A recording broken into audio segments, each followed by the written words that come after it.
Hello students, myself Dinesh Kumar Yadav and today's topic is capacitance of a capacitor with conducting slab।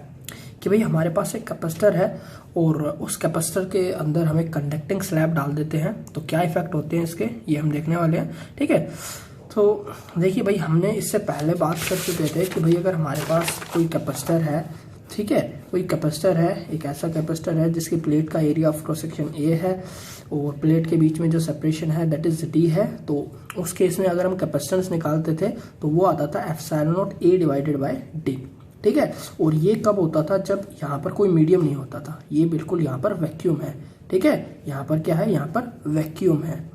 अब अगर यहाँ पर मैं कोई स्लैब डाल दूँ, कोई कंडक्टिंग स्लैब डाल दूँ इसके बीच में, ठीक है, बेसिकली कोई स्लैब डाल दी मैंने यहाँ पर जो कि कंडक्टिंग है, कोई कंडक्टिंग मटेरियल यहाँ पर इसके बीच में मैंने भर दिया, ठीक है, जिसकी थिकनेस यहाँ पर मैं मान लेता हूँ टी है।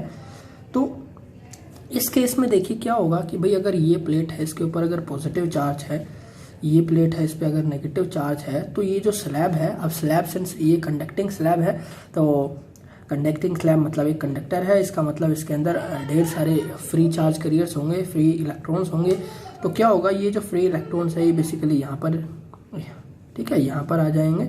सो यहाँ पर आप ये समझ सकते हो कि पॉजिटिव नेगेटिव को अट्रैक्ट कर लेगा और नेगेटिव पॉजिटिव को, तो पॉजिटिव चार्ज इधर इकट्ठा हो जाएगा और नेगेटिव इधर। इधर जितना पॉजिटिव चार्ज है उतना ही नेगेटिव चार्ज यहाँ पर इकट्ठा हो जाएगा, इधर जितना नेगेटिव चार्ज है उतना ही पॉजिटिव चार्ज यहाँ पर इकट्ठा हो जाता है। ठीक है, और क्या होता है कि भाई एक इलेक्ट्रिक फील्ड तो यहाँ पर है जो कि हमारी इस कैपेसिटर के कारण जो इलेक्ट्रिक फील्ड मिल रही है, ठीक है, ये इलेक्ट्रिक फील्ड मान लेते हैं इस डायरेक्शन में है, ई नोट है, और एक इलेक्ट्रिक फील्ड यहाँ पर अंदर प्रोड्यूस हो जाती है।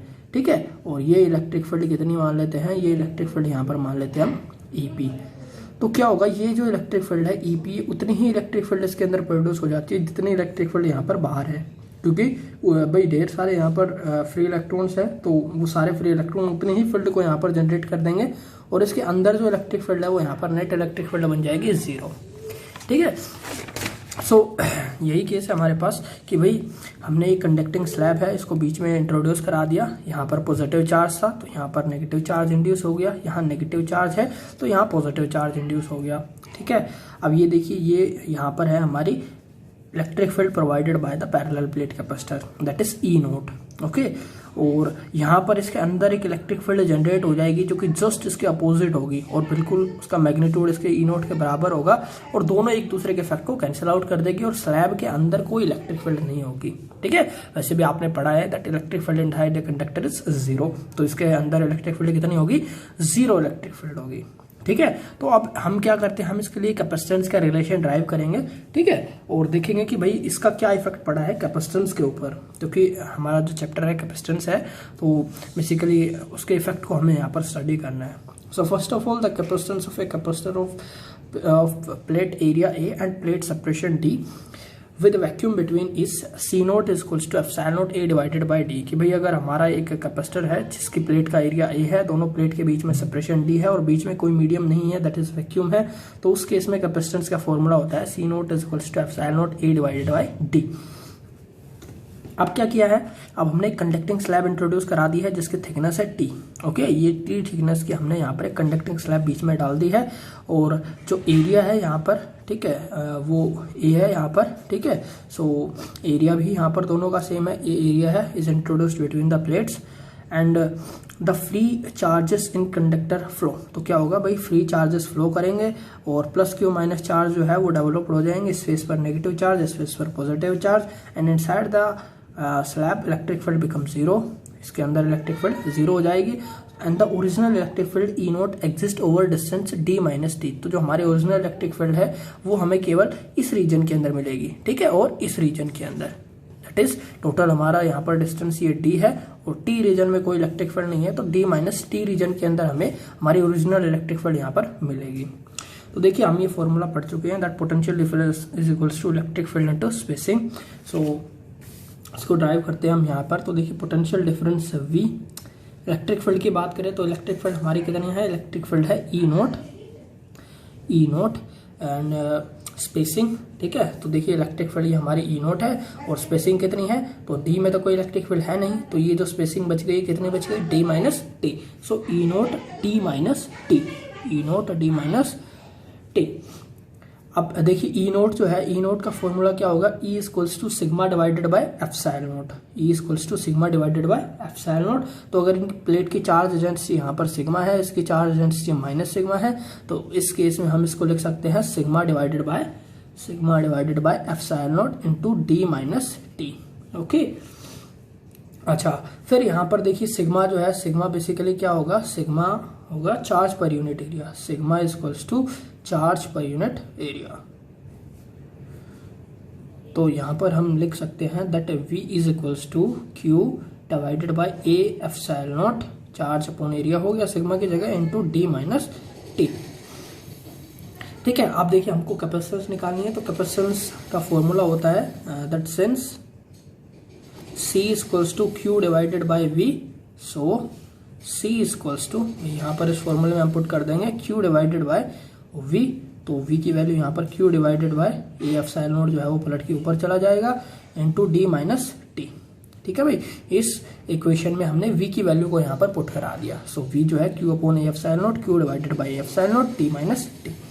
ठीक है, Q से Q यहाँ पर कैंसिल आउट हो जाएगा, and C is equals to A epsilon nought divided by D minus T.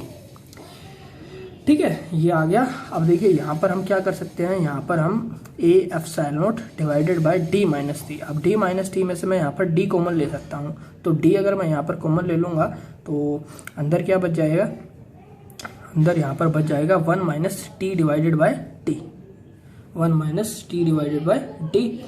Okay, अब यहाँ पर देखिए भाई A epsilon nought divided by D, ये किसके बराबर था, ये बराबर था हमारा epsilon not A divided by D C not के बराबर। तो ये जो पूरी टर्म है यहाँ पर, इसको मैं क्या कर सकता हूँ, इसको मैं लिख सकता हूँ यहाँ पर C नॉट। ओके, सो इसको हम C नॉट लिख देंगे। So C is equals to C nought divided by 1 minus T upon T. ठीक है, ये है, ये हमारे पास जो है कैपेसिटेंस आ गई। सो ये हमारे पास कैपेसिटेंस का फॉर्मूला हो गया, that is C equals to C nought 1 minus T divided by T. ठीक है, और भाई यहाँ पर हम कह सकते हैं that C is greater than C not. ठीक है भाई, जो C है ये C नॉट से बड़ा है। ठीक है, क्योंकि भाई यहाँ पर भाई टी की जगह आप कुछ भी वैल्यू पुट करोगे, ठीक है, तो ये जो क्वांटिटी है ये 1 से हमेशा छोटी आएगी। ठीक है, या तो 1 के बराबर आएगी या 1 से हमेशा छोटी आएगी। तो जितनी भी थिकनेस की आप यहाँ पर स्लैब भरोगे तो क्या होगा, 1 में से कुछ फैक्टर रिड्यूस होगा, मतलब जो C नोट थी जो हमारी इलेक्ट्रिक फील्ड, वो इस फैक्टर से रिड्यूस हो जाएगी, जो भी नीचे 1 minus T by D factor से रिड्यूस हो रही है इलेक्ट्रिक फील्ड। इसका मतलब क्या है कि ये जो क्वांटिटी है ये यहाँ पर हमारी इंक्रीज हो रही है। ठीक है, और इसका मतलब जो डिक्रीज हो रही है वाली क्वांटिटी 1 में से कुछ कम हो रहा है, मतलब ये क्वांटिटी डिक्रीज हो रही है। और ओवरऑल जो है C नोट बाय दिस, ये हमारी क्वांटिटी है ये इंक्रीज हो जाएगी। भाई अगर ये क्वांटिटी यहाँ पर डिक्रीज हो रही है तो जो C है वो यहाँ पर इंक्रीज हो जाएगा। ठीक है, देखिए C equals to C nought 1 minus T divided by D. ठीक है, अब यहाँ पर देखिए ये 1 में से कुछ फैक्टर रिड्यूस होगा। ठीक है भाई, ज्यादा से ज्यादा क्या हो सकता है कि डी और टी दोनों बराबर हो सकते हैं, ये दोनों। ठीक है, तो जब ये बराबर भी हो जाएंगे तब भी नीचे वाला फैक्टर यहाँ पर हमारा 0 ही होगा। ठीक है, तो ये बेसिक नीचे वाला ये 1 ही होगा, तो हमेशा ये जो है 1 से कम मिलेगा। तो आप 1 में से कुछ माइनस करोगे यहाँ पर। ठीक है, तो नीचे यहाँ पर जो है क्वांटिटी जो है वो रिड्यूस होगी थिकनेस के साथ। जैसे आपकी थिकनेस बढ़ती जाएगी ये वाला फैक्टर जो है वो रिड्यूस होता जाएगा, ओवरऑल फैक्टर। और ये फैक्टर अगर रिड्यूस होगा इसका मतलब जो C है वो इंक्रीज होगा, इनवर्सली प्रोपोर्शनल है। सो इसका मतलब क्या है कि भाई एक कंडक्टिंग स्लैब को इंट्रोड्यूस कराने पर हमारी जो कैपेसिटेंस है वो यहाँ पर बढ़ जाती है। ठीक है, और if C equals to C nought divided by 1 minus, अगर हम T को D के बराबर मान लेते हैं then in that case T by D, so C nought 1 minus 1 that is C nought divided by 0। ठीक है, और ये क्या होगी, C जो है वो हमारी हो जाती है इनफाइनाइट। तो अगर थिकनेस ऑफ द स्लैब बराबर हो जाती है, ठीक है, ये पूरे एरिया को कवर कर लेती है, तो उस केस में जो C है वो हमारी हो जाती है infinite. So when T is equals to D, then C is equals to C naught, and this factor becomes 0. C naught divided by 0, it means C is equals to infinite. So clearly C is greater than C naught, कि भाई यहाँ पर जो C की value हमेशा C naught से बड़ी ही आएगी। So capacitance जो है वो इंक्रीज होगी on introducing a conducting slab in between the plates. Okay.